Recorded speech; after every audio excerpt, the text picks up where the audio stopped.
Some of the first things I check before work begins will be my emails to make sure if there's anything important. After that, I'll walk into talking to our subcontractors on site to make sure they're laid out and everything's good on their end. Typically, I'll jump back into the office to work through some of our planning controls. Like right now, we're going through control line verification for our next phase of masonry construction. Proceed through the day with a lot of our planning, come back out to check on the guys, make sure everything's lined out, do some in-progress review.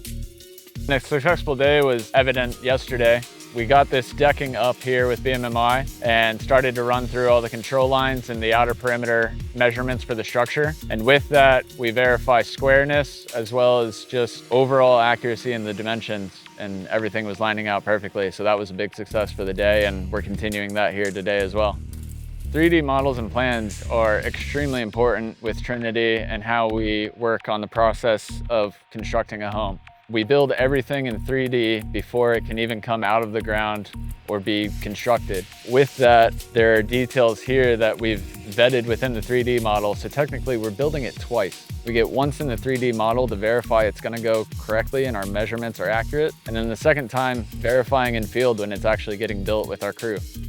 Digital model helps a ton. This is a very visual field, and so having a digital model that has everything visually explained makes it even more clear when we're talking to our trades or talking to architects. Show them the model or take screenshots of the model and say, hey, we have a question about this certain situation we have here, and we can just show them what that situation is and potentially even model out solutions to that.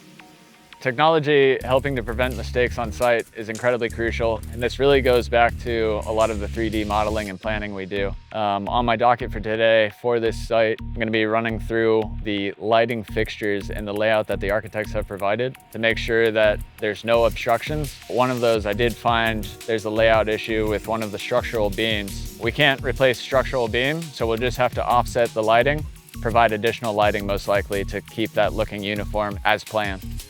Tools we use every day to stay organized, especially with the technology aspect. I mean, with the 3D modeling, SketchUp is the main one. We use Procore a lot. That helps us communicate with those who aren't on the job site like I am every day. So we do a daily log with photos and who is on site, what we worked on, just so our other project managers and whatnot can review that information and know what's going on as well if they aren't on site every day like I am.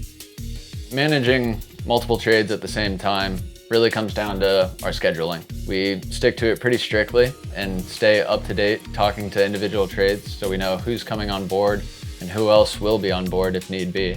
And then sequencing them in a way that it's not putting everyone in the same area.